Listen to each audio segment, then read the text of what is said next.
So I would love to introduce our wonderful panelists that we're so happy to have today. First, we're going to start with Colin Santulli. He is currently the Senior Director of Programs at San Diego Community Power, and he got his Master's here of International Affairs. Next is Rebecca Appel, who is the Program Manager at the County of San Diego, and she got her Master's here of Public Policy. Next is Tyler Valdez. He is the Interim Energy Justice Director at the California Environmental Justice Alliance, and he got his Master's here in the Climate Science and Policy program. Next is Sean Kinghorn, who is the Director of Climate Planning at the Walt Disney Company, and he got his bachelor's here in political science. And then we have Robin Wong, who is a senior planner currently at Ramey & Associates, and she got her bachelor's here in the Urban Studies and Planning department. And then lastly, but definitely not least, Mackenzie Lowe, who is the founder of The Good Loop, and she got her bachelor's here in International Studies. So the first question we have for you, and you can also, expand on your role, is how your training at UCSD in social sciences helped shape your career trajectory. Because we know, and I've spoken to all of you, that it could be a little bit windy, even from undergrad to graduate, and then from graduate or undergrad to jobs, and especially in things related to social sciences and climate action. It's not always such a straightforward path. So we're wondering if, in just a few minutes for each of you, you could tell us a little bit about how that training has impacted your career trajectory. Let's see, should we start with Mackenzie? Sure. Can you all hear me okay? Okay, awesome. You have to forgive me, I have notes on my phone because I can get carried away and I'm really excited about the project I'm working on. So this is to keep me on track. Okay, so when I'm thinking about how UCSD shaped my career, I think there are two main lenses for this. One is the way that a social science degree makes you think, and maybe some of you can relate to this, but our curriculum is really free-flowing, right? We're constantly asked, what are you interested in? You can pick from any of these classes, right? You're in a class, does this make sense for me? Does this lead me towards any certain direction that's really interesting? So I had this training from UCSD that was asking me to look inward constantly, having a pulse check on, does this make sense? And it was also encouraging me to do my own research and my own digging. And I think some of the most important things I actually learned outside the classroom, but in symposiums or panels like this, from learning a term in a classroom like the triple bottom line or what a B Corp was, and finding that so interesting and needing to learn more.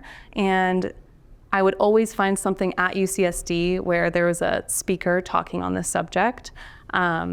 And then the next thing that was really, I think, really clicked for me, and it was at UCSD, was the interconnectedness of what I was most passionate about, which was human rights, activism, environmental justice, and global systems. And to me, those all felt like separate things going into university, and I was like, how do I do all the things? They all matter to me. How do I pick just one?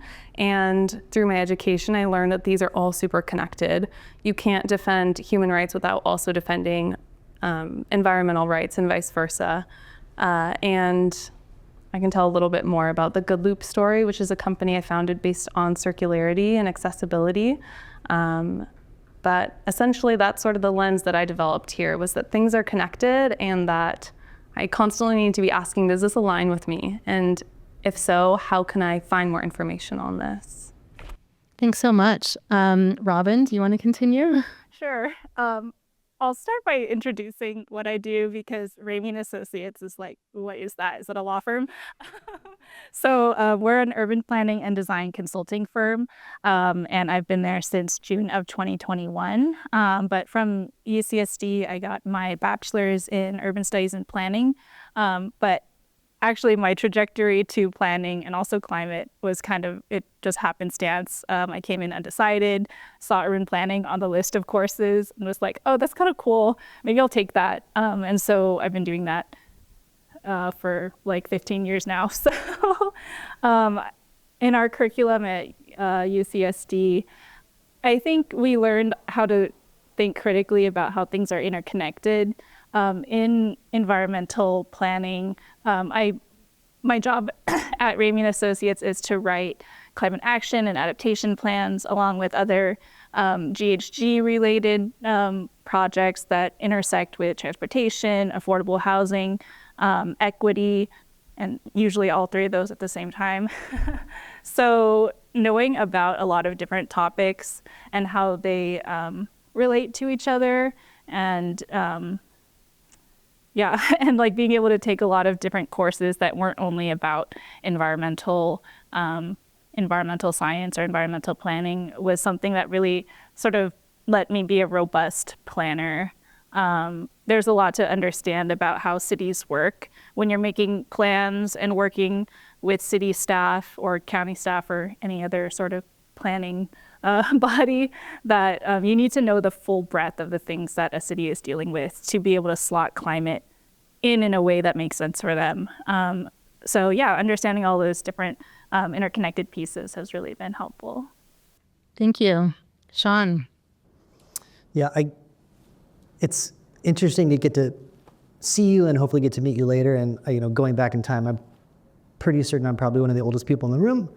So when I entered UCSD, I was, of course, undeclared, and I actually took an environmental studies course my freshman year. It was like that spirit of the chest. I'm like, oh my gosh, this is what I want to do the rest of my life. And then I, declared political science. I had some minors, and I just thrived in the social sciences. Like you just have that connection. But I couldn't see, I just could not see a path with the social sciences to want to make an impact in the environment. So I'm going to be a biology major. That did not work well. Was not good at those core bio classes. Maybe I'll be an engineer. My brother and my dad were an engineer. I lasted one class. Oh, wow, I'm not good at that. So I just, early on, although I thrived in the social sciences, I just couldn't make that connection. Again, this is the early 90s. So, but I just loved, and again, it feels like we had a cheat sheet, right? It's that interconnectivity. And so after I graduated, I did I had done a study abroad, and then I actually worked internationally. There was no jobs connecting social sciences with environmental work in the US. And so I worked internationally for a while. I tried this and I tried that. And then I finally had that aha moment of, you can have a national park over here, you can have a reserve over here, because I was doing hardcore research, field research. But if you don't figure out the human element, none of that's going to matter. And so I'm sitting literally in the rainforest in Costa Rica thinking, how did I not make that connection sooner? And so that's when I kind of shifted my career to say, using kind of the superpower of the social sciences to focus on the human aspects of how are we causing harm. And it all ties back to social science, to politics, to economics, right? Because to do this work, you have to be an ambassador. And almost all the solutions exist today, right, to take climate action. It's a people problem, right? You have to find those interconnections. And so you talked about a scenic path. I'm not going to bore everyone in this room. My path, thank God I like the outdoors. It was the most scenic path to figure it out. And so, that's why it's so cool for me to be here today, to get to be in front of these students, because this didn't exist when I was here, so. Yeah. Thank you so much. Tyler, we have another Tyler. Yeah, second Tyler in the room. I'm sure there's more in the crowd too. But yeah, my degree is unique because my program was housed in Scripps, or SIO. And so I did the Master's of Advanced Studies in Climate Science and Policy. I think there's a couple in the room. Yeah. All right. It was a one-year accelerated program, so I was probably on campus for the shortest amount of time out of everyone on the panel. And then COVID happened, so I was even here for less than a year. But I would say the theme that I'm hearing that resonated with me with the other panelists around interconnectivity, because my program, we learned so much about climate science and how interconnected the climate system is, and how something, going on a storm in Australia might actually lead to a drought in California or something. Is really fascinating. And echoing what Shauna just shared, I think seeing that mirror over to the work I do now, which is how interconnected our social, political, and economic systems are. And the work I do at CEJA, or the California Environmental Justice Alliance, in a nutshell, is empowering the most polluted communities in California, community members, to advocate for themselves to create systemic change at a state policy level. So I feel like a lot of those lessons around interconnectivity influenced my trajectory, but also my program in the summer, we had a lot of guest speakers and field trips. So I hope they continued that. But I think getting that exposure to so many different sectors, different types of professions, and I think, that just being able to explore the options that were available to me was something I'm really grateful for my experience here. So, yeah. Thanks, Tyler. Rebecca. My path with UCSD and how that's brought me to where my career is now. I was also on campus for only a short amount of time, for 2 years for a master's here. And I actually started at the county as a student worker and have been there for about 6 years, just kind of growing into different positions. And I think a big piece of that is I was in introductory courses for public policy, learning about program design, effectiveness. I was doing a lot of econometrics, and I was trying to think, how do I apply this to government? I always knew I wanted to work in government. I worked in government before doing my master's, and so what my classes at UCSD kind of showed was to think of the whole picture. So very similar kind of trend of kind of looking at the system level. There's a lot of interconnectedness. And then when you think about the human element of it, at the heart of so much of solutions and actions and program design is the people behind it and the people that it's impacting and the people that it's for. So being able to kind of think of all angles when you're creating different policy, different programs. I took a lot of that into my work that I do now, which is primarily really looking at different ways that county departments across the whole county organization infuses sustainability and environmental justice in all the work that we do, whether it be the $2 billion that we spend on procurement and purchasing of goods and services to the different programs that we do for communities. So just really thinking about all the different angles that you can look at a problem and trying not to just do a problem solution, but think of how can there be a solution for various different problems. And so being able to kind of, I guess, think critically about a problem and being able to take the time to think about the outcomes that you're hoping to achieve and working your way backwards from the beginning to make sure that it's thoughtfully designed all the way through. Yeah. Thank you, Rebecca. Last but not least, Colin, tell us a bit about your trajectory. Yeah, sure. And we went to the same grad school, Rebecca and I, which is the School of Global Policy and Strategy. And so there's a lot of probably similar themes across the different undergrad and graduate programs that were mentioned here. And at GPS, it's very much a multidisciplinary degree, interconnected, multidisciplinary, and we're kind of saying the same things, right? And so the coursework there was very similarly public policy, econometrics, economic theory, and language, and with a whole bunch of other things mixed in there. And so we did group projects, we had to write essays. I spent a lot of time in Stata, like really doing kind of number crunching, staring at a screen. And those are my days on campus. I really had to go from one class to another, like really pivoting. The dean, I think she may have left, but coming from a linguistics background, like going from a Spanish class where you're fully immersed in Spanish to an econometrics class, it takes a lot to pivot. And in the moment, I was just thinking, I'm just trying to crank through my classes, but it really did kind of get it into my head on being able to operate on a bunch of different planes at one time. And since I graduated, that more or less has been my career. I'm like a serial generalist. I'm a manager, and I mostly get paid to think critically and to help people make decisions, and across a bunch of different areas. They all happen to relate to climate because that's what I'm interested in, but these are budget decisions and personnel decisions and all that. I think it really helped me coming from an interdisciplinary background and through the school I went to, because that was basically what I was being trained to do, is to think critically no matter what was thrown my way, whether it was a Spanish class or working through an econometrics paper. And I think that was really beneficial for me in my time here. So.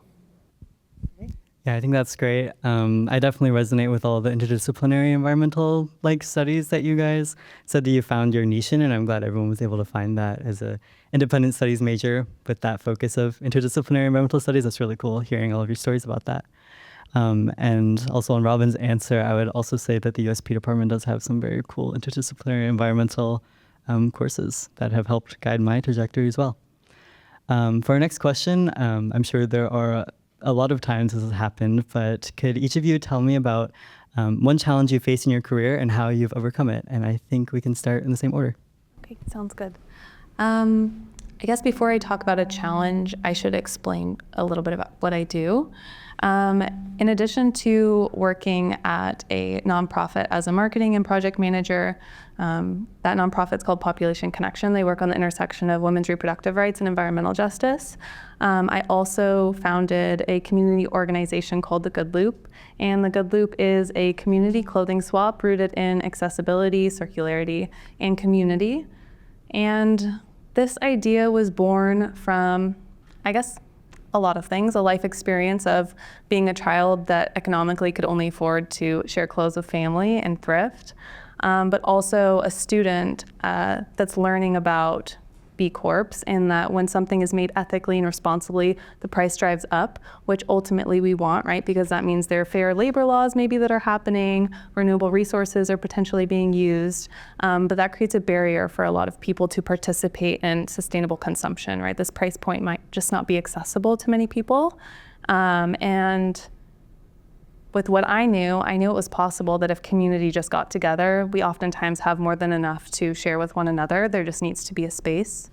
So in 2019, I started with 2 clothing racks in a parking lot of a local business, and 20 people showed up to swap clothing, and none of them knew each other. And I was blown away that 20 people were there. This gained traction really quickly. We started having 100, 200, 500, 800,000 people coming to these events. And I was one person. I was buying racks on my own. I was buying, hangers and all these things. And I was really rooted in this idea of this is going to be a space that exists where people have another stop that they can shop. Also, my event is free to everyone, so there's no barrier to entry. But before they make that decision to buy something from fast fashion, maybe they can come here first and see what they can find. That was my goal, just trying to introduce, or if not introduce, encourage a more circular economy. But I soon realized people come for many reasons, right? They come because they just want clothing. They come because they're by themselves and they don't know people in the community, which is beautiful to have a space where they feel safe and they can belong. People kind of come for whatever personal reason they want. And anywho, I quickly learned that I needed support and that there was no roadmap for this, right? This was a small idea that I had that felt very simple and natural for me. And I had no structure for how to move this forward and what sort of to call in for support. So I guess a challenge for me was I'm constantly learning. I've done this for 5 years now. I'm constantly learning what needs to be tweaked and changed and who I need to bring on to help support me and how to trust them, right? So as traction gained, I also gained a really big interest from people wanting to be involved. And our organization is really run on whoever I can hire and also volunteers. We have so many people asking to be a part of this, which is so beautiful, and it means to me that there's a real desire for people to be involved in this in some shape, way, form. And we also have businesses now that hire us to come into their space and hold this for their community. It shows brand affinity, it shows this connection to their community, that they care about the environment, that they're trying to do something that's local and drive some change. But yeah, there's been many challenges along the way, just that I'm figuring it all out. And I think that I will continue to do so. So it's just really interesting to have quick growth and try to pivot and think on your feet and trust people. But again, these are all skills I also learned at UCSD. This is like a natural transition of everything's connected. You're moving fast. You're giving yourself a pulse check. Does this make sense? Does this still feel good? How can this grow? So long-winded answer, but those are some of the challenges and a little background on what the Good Loop is. Yeah, it's great hearing about how your company has grown. And I remember the big event that you had at UTC a couple years ago. So yeah, that was great. UTC hired us for the past 2 years for their inaugural Earth Month, which when you think of a mall having a clothing swap, it seems like it does not make sense. And when they first reached out, I thought it was a prank and I did not answer the email. But I think that it was a beautiful opportunity to introduce to people that may be used to just only buying new, like, hey, you can also pop over here before you go and buy this and see what you can get for free. And also, everything at the end of our events is donated to a local shelter. So even if you don't find anything, you know that your item is going to someone in need.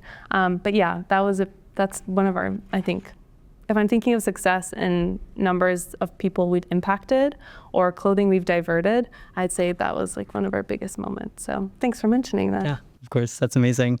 Robin. Yeah.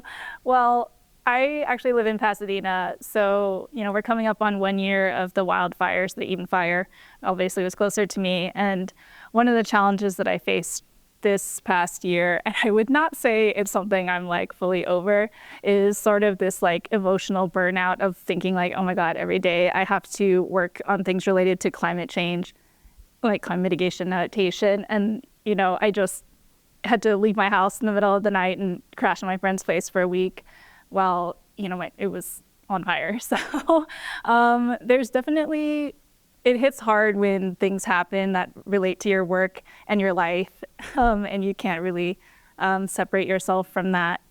But I think the way that consulting works is that I work on a lot of different projects at one time. So being able to not always only think about climate adaptation and resilience, but, sometimes work a little bit here and there on like greenhouse gas quantification grant projects. Like it's, you can kind of separate yourself a little bit from what's happening to preserve yourself and like prevent burnout. But, coming out of that process, I've been reflecting on that it's really important to remember that planning and everything else related to social science is not like an academic exercise. This stuff is happening in real life and happening to people. So what we do is important, and yeah, I don't think that's something that I'll forget, but I don't know that I've overcome that. But Yeah, climate change is definitely a very personal problem, something that affects us all, and finding community in that is really important. So if we could hear Sean next. Sure. And I think you called yourself a serial generalist? Generalist. Okay. Yeah. I call myself an expert generalist, right? Social sciences. So, which means you're just always dabbling in different things all the time. And, right, but you have that ability to see that big picture, right? And then nobody in this room wants me to be an engineer, right? Nobody would want to be in a building that I engineered, right? Because I'm not an engineer or something else. But you kind of have that big picture. But I've had many failures. I think failure is great if you actually learn from it. But an example, when I worked at a former company, at a tech company, we had planned we had these like really ambitious goals that I somehow pulled off convincing the leadership to sign off on. And we were gonna do our very first like offsite renewable project because we had 100% renewable electricity goal, and it's so exciting. And made the mistake of, you have all these different players, right? You've got like legal and accounting and tax and just the craziest amount of people to get something signed off because the company had never done this structure, and it's a big deal. It's like millions of dollars at stake, and you have to do all this modeling. And so I had worked with all these different departments, and I led the effort to go to like an EVP, right? One of the top people in the company, and pitch this. And I was super proud, I was excited, and it completely bombed, right? It was just, there's no way we're doing this. This doesn't make sense. And so I kind of brushed myself off and wow, that was a huge failure. And then you kind of, you reflect. And when I talk about my career is I'm an ambassador, right? So I'm always building bridges to different organizations, different people to figure out how can I solve for them, but then indirectly I'm solving for what I'm trying to do. In that instance, I didn't do that. I came as the sustainability expert, pitching to this person was like, again, one of the top people, but they were in charge of like accounting and these kinds of things, and I didn't speak his language, right? I was speaking sustainability, and he's like, I don't even know what you're talking about, but this seems super risky from like a legal financial. And so I said, can I come back in 2 weeks and present again? And he said, yes, hesitating to have me do it again. So I went back to those departments and I said, let's reach out to peer companies that we have relationships with, and I'm gonna have our accounting team talk to this accounting team, and this legal team talk to this. So I had all these same departments talk to their peers, and once they talked to their peers, they could actually speak the language, because I don't speak accounting or legal. And so when we came back in 2 weeks, I didn't say a word. I just introduced everyone, and all of our different departments talked about what they learned from these other peer companies' departments, and I just sat in the background, and he signed off on it, was the biggest deal, and then he reached out to me a couple months later and said, this is so exciting, are we gonna do another one?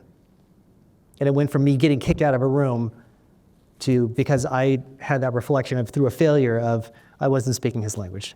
So it's a reflection, but also like learning that especially in the social sciences and sustainability or climate action, a lot of this is just like communication and people skills, and that's it. Yeah, you got to kind of learn how to be like a chameleon, learn how to, speak people's languages like you were saying. It's great that I was able to go through though, and they were happy about it. We hear Tyler next. Yeah, I think for myself, I resonate a lot with what Robin was sharing. Like doing any kind of social or environmental justice work or advocacy, it's hard, y'all. It's draining, especially in today's political climate. And it can be really taxing, I think, emotionally, and on our members and our organizers, our staff, and myself too. And I think if that's like a direction you want to go into, I mean, actually for any career, I think having this is like a little more meta, but it's like having a good care practice or practice around care. Like, how do you take care of yourself and how do you take care of your community? And how will you sustain yourself in your career? Because burnout is so common, at least in my work and in our alliance.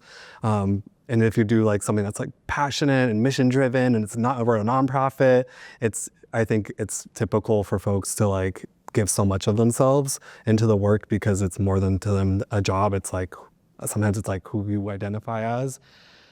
So yeah, I think having a practice of care has helped me a lot. And then that's like part of the challenge, but also I think another challenge that's come up in my career is like knowing when to pivot, stay at a job or like leave a job. And I'm sure maybe others have had that, like, how do you approach that? Like, how do you make that decision? Or when to accept like a new job offer. And I think for myself, my advice to students now is to name like your top 3 to 5 priorities, like what's most important for you in a career, in a job, in a company, and let that be your guiding light. Because at least for myself, like I haven't been in any place where it checks every single box, whether that's like flexibility or being mission driven or the culture or the compensation or the benefits or the whatever it is, all the things and aspects of a job or career. It's going to be probably rare that you can satisfy all 100% of them, but like what are your 3 to 5 things that matter the most to you? And let that guide you. And like for me, it was work-life balance. We have a 4-day work week, a 32-hour 4-day work week at Seha, and that's like huge for me. Mission-driven, a values-aligned organization. I feel very aligned with the work I do now. And then having a culture, a team culture of diversity of experiences and perspectives, and just it's more casual than maybe like more corporate settings are. And yeah, I let those 3 things kind of like help me decide whether or not I was going to leave a job or stay somewhere or accept a position. And I'm really happy where I'm at now. So yeah, those are just some advice I'd like to share with you all. Yeah, I think that's great advice, and I think they definitely go together. And I think that knowing when to say no and knowing what you want is very helpful for helping with burnout as well. So thank you. Rebecca. Yeah, when I heard this question about a challenge, I had 2 different ones come to mind. The first one is just public speaking for myself. I am a natural introvert. I love to just sit and do the work. But in my role now, I'm a manager. I supervise a team of 4. I have to delegate. I'm not the doer anymore, but I have to really learn like how to delegate work. But also I've had to present in front of elected officials, the staff of elected officials, different executives. So I resonated with what other folks had shared about just the different communication styles and being able to speak other people's languages. And I think the primary thing that I thought of for public speaking is just remembering what does the person care about that I'm speaking to? What is their primary goal? What are they looking for? Because ultimately, I could share everything that I want to share about the program that I'm working on, but that's not going to resonate with them. What are they really looking for? And then I can give the rest of it. We use a phrase at the county is the bluff, the bottom line up front. What's the one sentence you could give? And then you could dive into more details to just really get your point across. But I guess for like another challenge that I'd really share too is for the county, we have done a lot. We're a large organization. We're 20,000 employees. There's 40 plus departments. We now have a full board after a couple of different special elections. And a lot of what I'd share from the team that I work on, I'm in a fairly new office. We've been around for only about 3 years. And we focus on sustainability and environmental justice. A lot of the work that the county does touches a lot of that, but it isn't the primary kind of like outcome that people are working towards. So a lot of the work that I have to do is trust building. It's just building relationships. It's talking to different departments and showing that what we're asking them to consider in how they're doing procurements, so like contracting services or buying products, or the way that they're doing community engagement or working with community or designing programs, it can include sustainability considerations within that, and it's not an added thing that we're asking.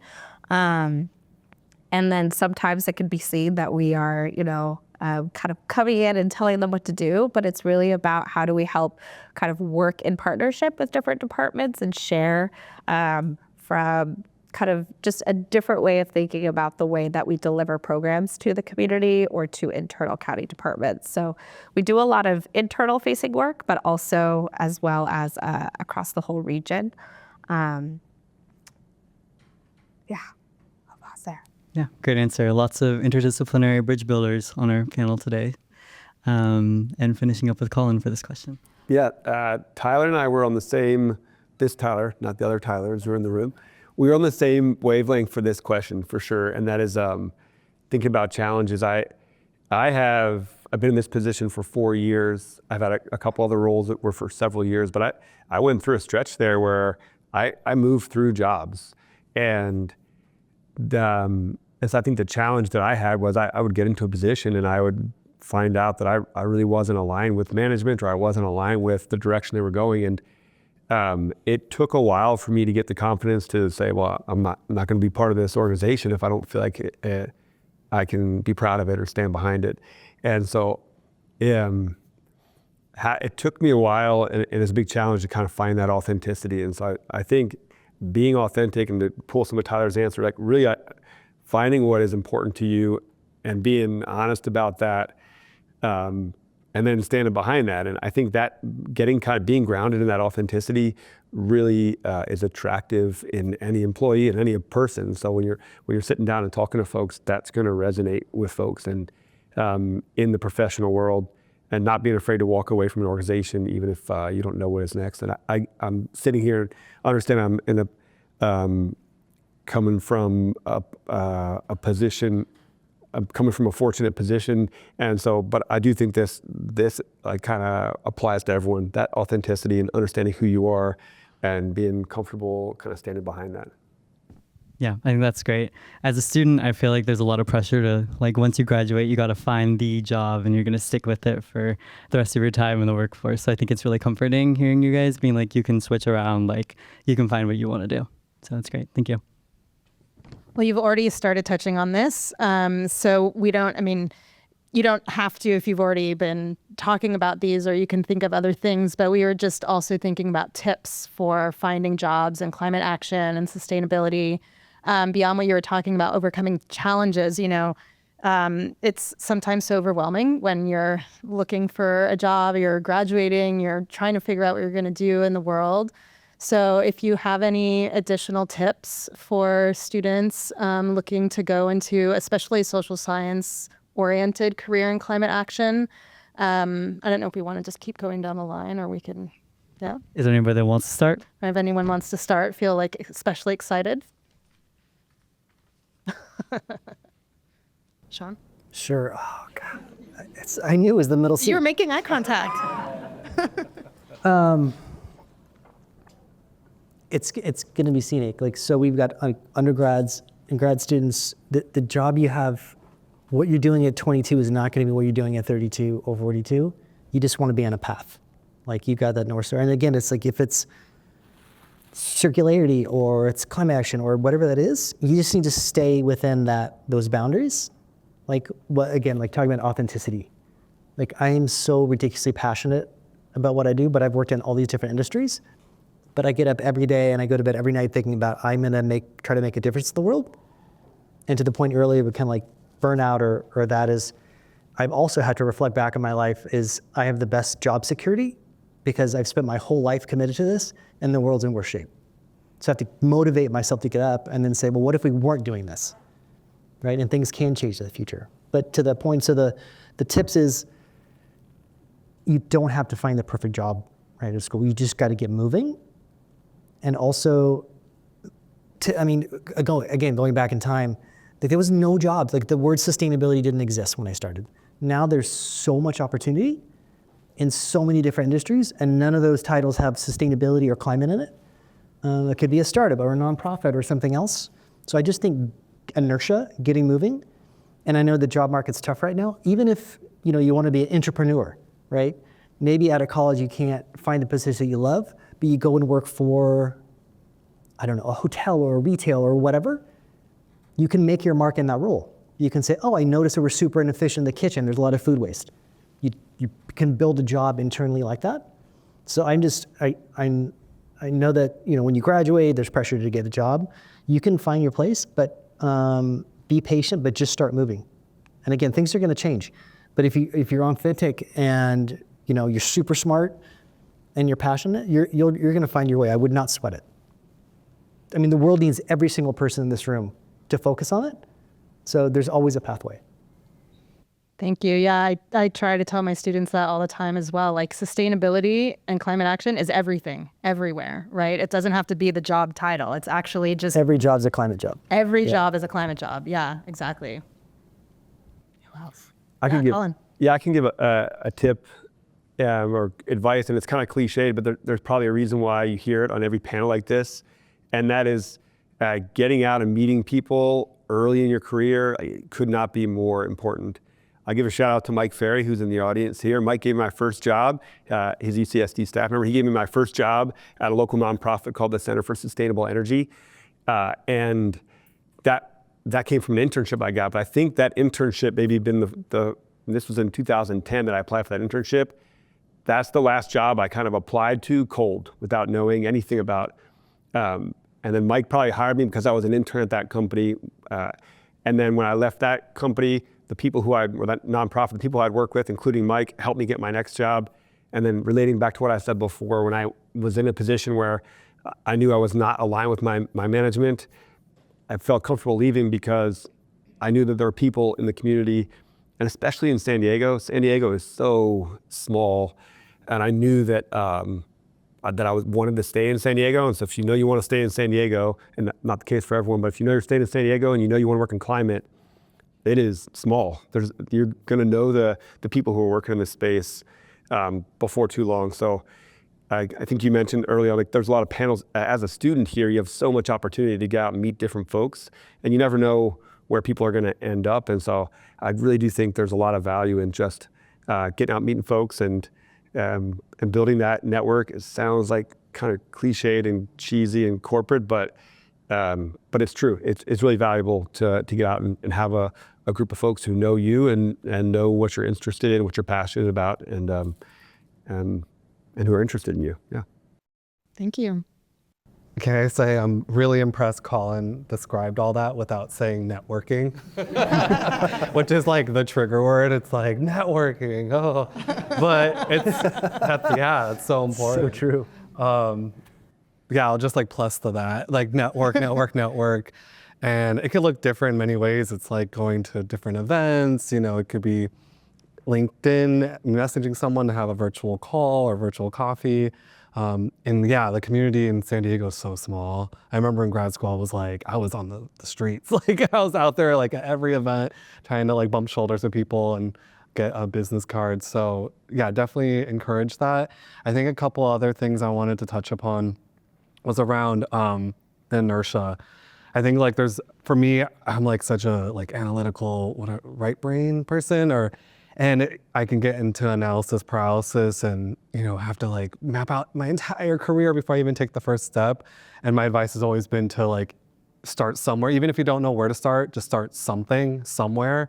I mean, it's like reaching out to someone, going to that networking event, applying for the job, reading a book on the career you want to get into, like just start something. Anything is better than like sitting around, being in paralysis.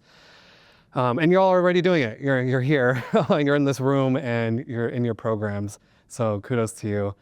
And a couple other advice that I want to give is around the plans. Like we talked about the like twists and turns and like it's been a bumpy road, y'all, for me to get here. Like it was not linear at all. And a networking piece came in handy where, I applied to certain jobs and at some point people are just reaching out to you about a new opportunity. But my little like phrase is have a plan, but be ready to change that plan at any moment. Like at least have an idea of where you want to go in the next 3 years or whatever time span you want it to be. Have a 1-year plan, a 3-year plan, a 5-year plan, but like know that things are going to change along the way constantly, and just be open to that and embrace it. And then the last thing I would say is, the plan can change, but keep your goal the same. Like whatever your personal mission is or what you want to achieve in your life, what legacy you want to leave, whether that's through your career or that's things outside of the formal job. Yeah, it's like plans will change, but if you have a North Star, you at least will find your way again. And I think that was shared earlier. It's like, keep to the North Star. Beautiful. Can I just add one thing Yeah. based on what he said that I forgot to say? Because I talk to students a lot. Life never gets less complicated over time. So at this age, like there was no work for me. This is, again, 100 years ago. So I just went and worked internationally. I just went and worked for like room and board, right? And so as life gets more complicated over time, right? You're making life choices, you're married or not, or you have kids or whatever. So in those early years after graduation, it's like, go and see the world. Like the reason I'm sitting here is because I actually went and traveled and worked for basically nothing, but it gave me that social science background of like seeing new cultures and communities and how different people live. And that's that kind of throughput of why I'm so passionate about it. So if there's no jobs here or somewhere else, just go out into the world. That's great advice. Sorry I took up more time. Yeah. I just wanted to throw that in. No, because I think it's really relevant also to like that flexibility is part of it. Like the flexibility in your path and also the flexibility of where you are and how you're engaging with your North Star. That's part of us being resilient. Yeah. Can I say one thing? Yeah. You touched on, Amy, that climate work is everywhere. And Sean, you were also talking about, take this first initial job, though it may not, align with everything that you want to align with. There may be food scraps in the kitchen and you can create a solution there. Like you can find solutions for what you're interested in anywhere. And I think on that note, and it also probably sounds cliche, but there's never a right time where you're going to know everything and you're going to be ready to dive in and have all the answers. A lot of it is taking baby steps, especially if you're going to start something on your own or on the side, and just start. Just start, get that inertia, get that momentum moving, and you're going to learn along the way. And that's how, I don't know, things can evolve. But I guess, yeah, my advice is just start somewhere. And if you're passionate about something, keep that in the back of your mind. Look for solutions and don't be afraid to start small. Awesome. Robin, Rebecca? Yeah, It's actually good that I'm going after you because I can kind of give some examples. After I graduated from UCSD, I worked at the County of San Diego at the zoning counter, which is like, you get yelled at when people want a fence or, they want to do something crazy with their house.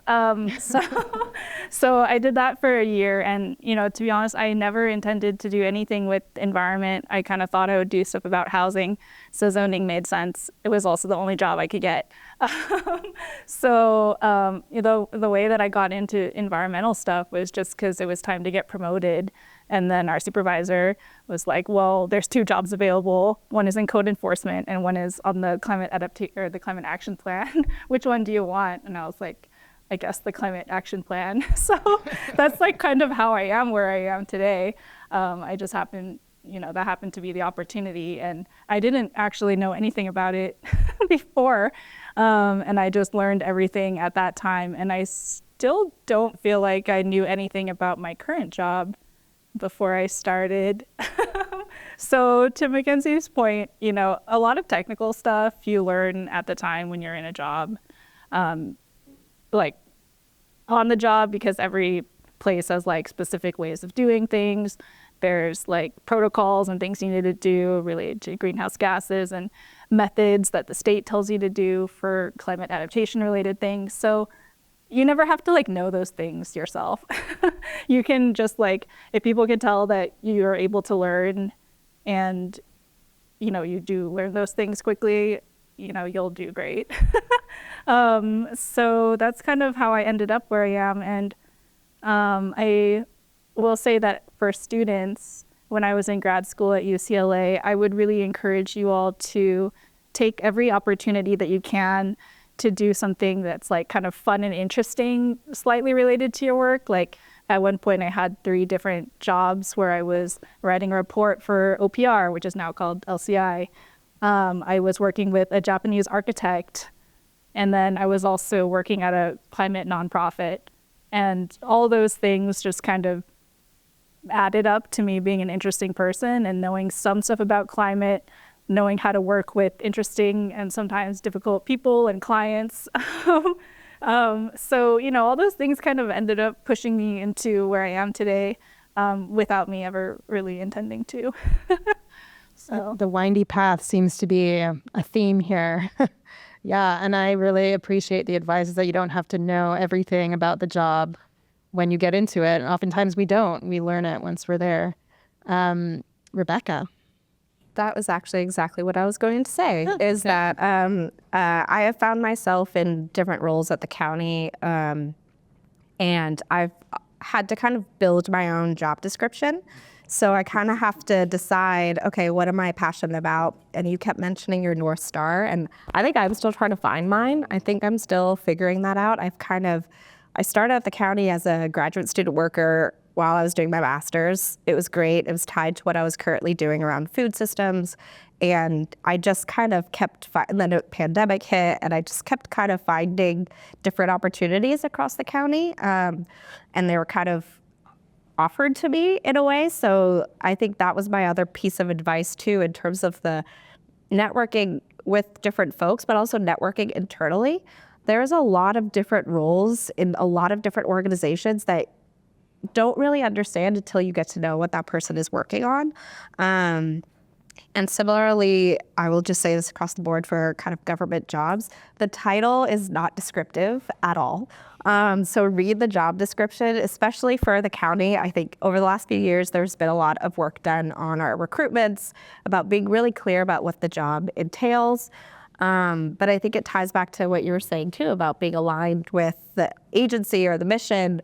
Is if the organization itself has values and a set mission that is aligned where you would like to work, even if the job isn't the dream job, it's still one step in your path. And I think that's a key thing, that if you're able to align with what the mission is or what the organization is working towards, that's a really key thing for you to feel part of the larger team, as well as your day-to-day work.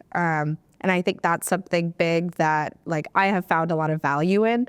The county has gone through, again, a lot of twists and turns, but overall as a large organization, with them having, like we have sustainability at the core of our mission and values, as well as equity and community. Those are huge pieces that has to drive all of our programs and operations. So if that wasn't there, there could be a different misalignment of what I was looking for. So I guess at the end of it, I always tell people this about government jobs. Just really read the job description. Don't get discouraged by the way that it's titled. It's just how it is, unfortunately. But there is a lot between the lines, and I'm more than happy to help with anybody if you're interested in county jobs in that sense, because I feel like it's just an odd way to read a job description. Thank you so much. We have some time for questions. If anyone here would like to ask questions to our panelists. Yeah, go ahead. How do you deal with the unpredictability of the federal administration and their impacts? How do you reconcile with administration that is kind of anti everything that Singapore? I can speak just a very little bit to that. I grew up outside of DC, and my most of my family, aunts, uncles, and grandparents, they worked for the federal government, and think about 30 years from like the 60s, 70s on, and they kind of always just had in their head that the administrations are going to come and go. This is obviously different. Clearly, this is different. But I try to keep that in the back of my head that, like, if you zoom out big picture, this is, hopefully we will look back in 6 years and be like, man, that was crazy. But we're back on the right path. And if you like zoom way out, there have been some kind of pretty serious 90-degree turns at the federal level, and we've all kind of ended up back towards like democracy. So that helps a little bit. My personal role at Community Power is not directly impacted. There's other people at my agency who we were impacted by tax credits going away, and that impacts how we buy power, and it impacts how we can offer lower rates to our customers and keep prices down, like all the things, the reasons we're there. So I'm a little shielded from that, and so I recognize other people probably have different answers, but having that perspective, I think, is at least it keeps me sane on a day-to-day basis. Mackenzie, I think you also had a comment. Yes, trying to think how to position this. So outside of the Good Loop, I mentioned I work for a nonprofit that works on essentially international access to reproductive health care. And so we're directly tied to what the federal government decides to do with their international funding. And I know this is a very specific answer, but it's just the one that I can offer. Our organization, when the federal government changes position, like the one they're in now, and federal aid is stripped away, our organization shifts towards directly donating to global partners so that we can help keep clinics open and remain offering services that are crucial for life. But that's not something we've always done, and has been something we've shifted towards because of the federal government. And I think often if you are looking for jobs in the private sector, right? So like Airbnb has an impact department, right? So it's a social impact department. When national disasters happen, like the wildfires, they pivot and they have opportunities to give housing to those who are in need. Or if something happens with the federal government that puts our community in danger, like that's a whole department within Airbnb. So looking in the private sector or looking at nonprofits who have the ability to sort of shift and change shape when disaster strikes. I don't know. Yeah, I can share too. Mm-hmm. Similarly, the office that I work in is not federally funded, so we aren't directly impacted in the work that we're doing. It does kind of bring a different lens for what we have to be aware of. But I think it also just further reinforces the work that we're doing and the importance that we have to keep doing it.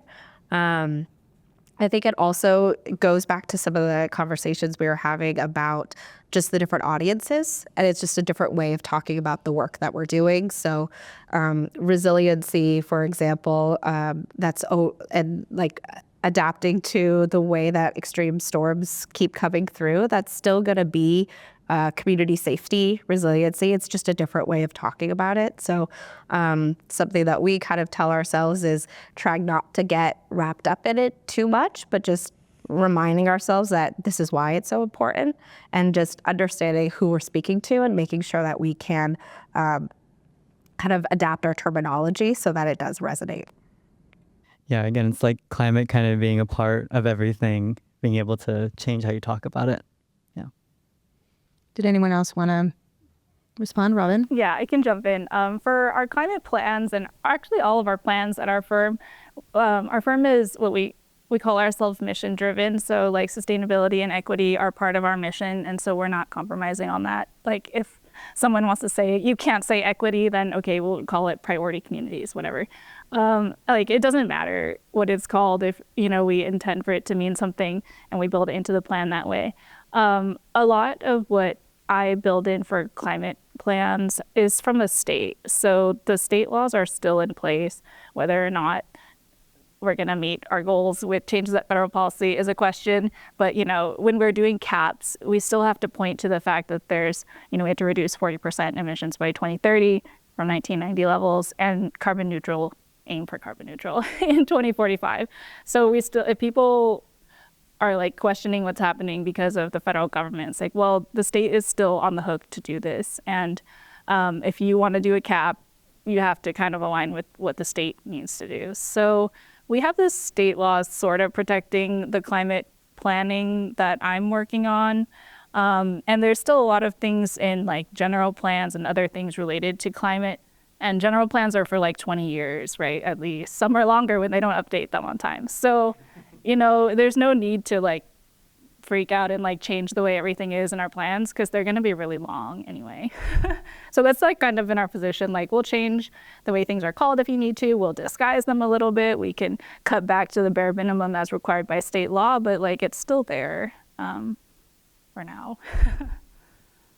Yeah, I think if we were at the University of Mississippi, it'd be a very different conversation. But in California, we are very, very fortunate to be somewhat protected because we have a strong state government and funding from the state government.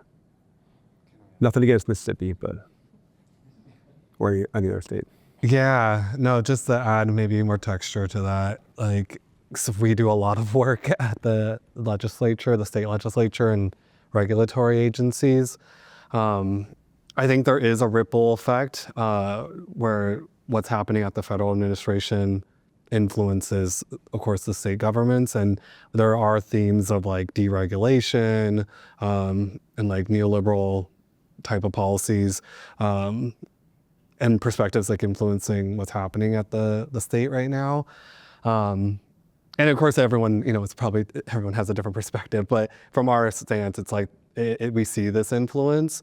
And so we're still thankfully, California's way ahead in many ways and protected, but also there's always a risk of us also mirroring and going backwards. And so one of the like frameworks that we apply in our work is the Just Transition framework. I don't know if anyone's heard of that before, or it's from the Climate Justice Alliance and Movement Generation. But it's this really complex framework and a beautiful graphic online. You can look at it. But like there's these two kind of like components that I'd like to emphasize. It's like, in order to go from where we are now with this like extractive economy and militarism and like authoritarianism taking over to like this regenerative economy and deep democracy, like there's this, what has to happen is a transition, and it has to be based in justice, hence the name Just Transition. And there's like these two key like pillars, which is like we need to fight the bad. There's all these bad things we're fighting, and then we have to build the new. We have to like move towards this, actively build towards this new vision. And I think during times like now, with our current federal administration, it's like we want to continue to build the new, but a lot of our focus is like going in back towards like defending what we've already won, like keeping our protections for our communities, whatever that looks like, and actually like, yeah, fighting the bad becomes more the focus again, which is unfortunate because it's like, it's so rare when we get to like dream and vision and picture what solutions work for our communities and aren't just coming from top down or it's super technocratic. It's like, yeah, we have less I feel like space for that. So just to kind of add maybe some more nuance, but overall, yeah, California is better off than many other states. Great. Do you want to move to another question? Does anyone have another? Yeah, we have more time. Yeah. Yeah. Good afternoon, everyone. Thanks so much for your time, all the great information. My name is Zane. I'm part of the Climate Science Policy Program, so go Scripps, hold it down. As we try to think through what a career in the climate action or climate space looks like, what are things that have surprised you in your career path, for the good or the bad, in this field? Should we repeat the question for audio? Surprises along the way? A good or bad surprise? I can maybe take a stab at it. I think something like a surprise that came to me in different roles I've been at, different places. It's like, yeah, people don't know what like community engagement means. And I mean, SDCP is pretty good at it, I would say. And, maybe there's a lot of opinions out there, but like, I don't know. I've just been in places where it's like people are surprised, like when you propose, like we should talk to people that live near this proposed project and see how they feel about it. And they're like, oh, that's such an interesting idea. Like, just people's understanding of democracy or environmental justice even, and like what that means in terms of like distributive justice, procedural justice, all those. And I think that's just something that surprised me when it comes to like climate action work. I've been in places where it's like, oh wow, okay, like do we even have a shared understanding of what like community engagement can and should look like? And now you have like the boom of AI and what that means for like how people are engaging even with each other, and and like how maybe companies may try to like. Yeah, like I don't know. It's like, am I gonna be really talking to a human that's on this project, or is it gonna be like virtual system, whatever, things like that? But I think I think that's just something that surprised me. Is like, wow, there's a lot of education that could be done around justice. Yeah. I would, Zane, sorry. I would say probably the biggest surprise and kind of aha moment is the power of storytelling. So again, I've just been in this space for so long. I'm sure everyone here has been to so many conferences over the years. I just kind of stopped going to most because the communication was just so poor. Because you get excited at a new job and you go and I'm gonna go to this conference, and whoever's the lead sponsor is on the stage and they talk about how everything's going so great, right? And then the next gold sponsor stands up, and then I'm thinking, well, then why are we in such bad shape? Like there wasn't honesty about someone standing on stage saying, we're doing really good over here, but we're really struggling. And can anybody in this room help me? Maybe we could collaborate, right? And even more so what would happen in those kind of conferences, but this resonates across all of climate and sustainability, is it doesn't resonate outside that room, right? You're not talking a common language. And I think you spoke earlier about meeting people kind of where they're at. And so I'm gonna give a plug, whoever the camera is, to Project Drawdown, which is like my favorite climate nonprofit. So John, I'll send this to John Foley, who's the executive director.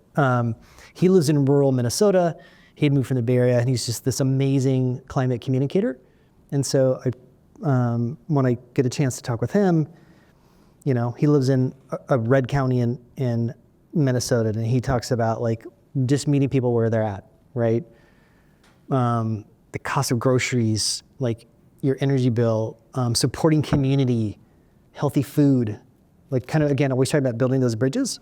I think, it's sadly, it's a big surprise, but I feel like that ability to storytell, that's literally the number one reason I joined Disney. Because the thought, even though it's not in my job description, the thought of Disney leaning into storytelling about, I have a dream, right? And what could that dream be about a better future? Disney's pretty good at storytelling. And so my hope over time is that we can kind of lean into that, right? Creating a handprint about doing that. But that's probably my biggest surprise of we don't generally, historically, we haven't done a good job of communicating that's gonna engage the common person. I have one too, is how both slow and fast government can be. And the reason I say that is because we all know it, like government red tape, that just there's always going to be a lot of hoops to go through. But I'm really fortunate in the office that I work is that it's a really new, dynamic kind of office that we are able to work through a lot of new programs and projects really quickly. And you actually said something that related to what I wanted to say too about community engagement is a challenge that we've faced is meeting expectations that our elected officials or executives are looking for that really needs to be rooted in community engagement and community priorities, but also has a timeline that sometimes doesn't align with thoughtful community engagement. So it's just the balance of the two. I would say is probably like the biggest thing that we're still just in general grappling with, because there are, at the end of the day, actions or policy or direction that needs to be moved forward, but that all is rooted in what community really wants, or individuals or different populations. So I'd say that in that sense, both from a community engagement perspective, like how quickly we could put something together, but also how slow it could take of just getting food at an event could take. So just those things are continual things that we're working on, but are both surprises to me still 6 years into working in government. Yeah, we have time for about one more question if anybody would like to ask any more. I have a question that is inspired by what Sean does, but it's for everyone. Now we have a changing regulatory environment, so my question is for a private company like Disney, what are the incentives to care about sustainability? And I'm asking this because many of the students here might end up working for a private company. And we've seen that some companies seem to care a few years ago, then they've changed direction. So what is it, in your opinion, that drives the interest of a company to care about issues that relate to climate and sustainability? Is it the founders? Is it the pressure from shareholders? Is it the customers? What is it? Since you called my name, I guess I'll answer first. So it depends on the company. Right, I've worked with some companies that lean in more or lean out, right? At my current company, it's written in the values from the founder of the company. And so again, the power of storytelling, but also actually knowing the values of the company and the founder and why it was founded. And so again, the conversation about the current administration, and so people like myself have those conversations all the time, whether it's personal or professional. But the values of a company don't change every 4 years, right? That's like the foundation of why you exist in the world, whether personally or professionally.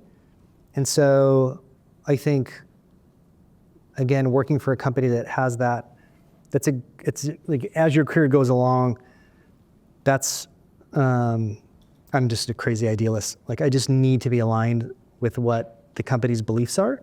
And then when you get those rocky, stressful times, you know that the company is going to try to steer the right direction. And the companies make mistakes all the time, right? But those core values stick.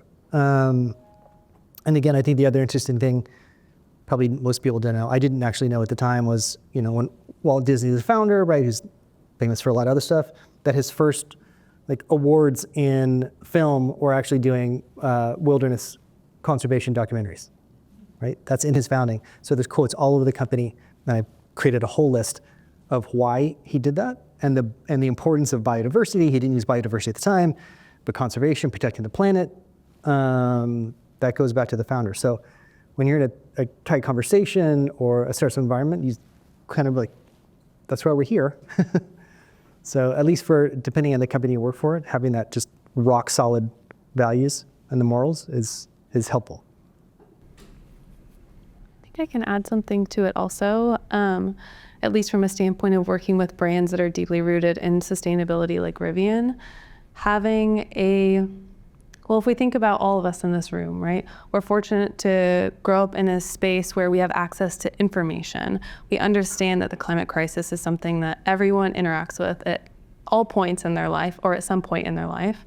And companies are aware of this too, right? And they're also aware that our power of choice is everything. We're going to choose to buy from, support, learn from organizations that uphold our values. And so when a company like Rivian, or maybe it's a company that just has a sector about sustainability, maybe Sunbum is dipping their toes into how to make products more responsibly,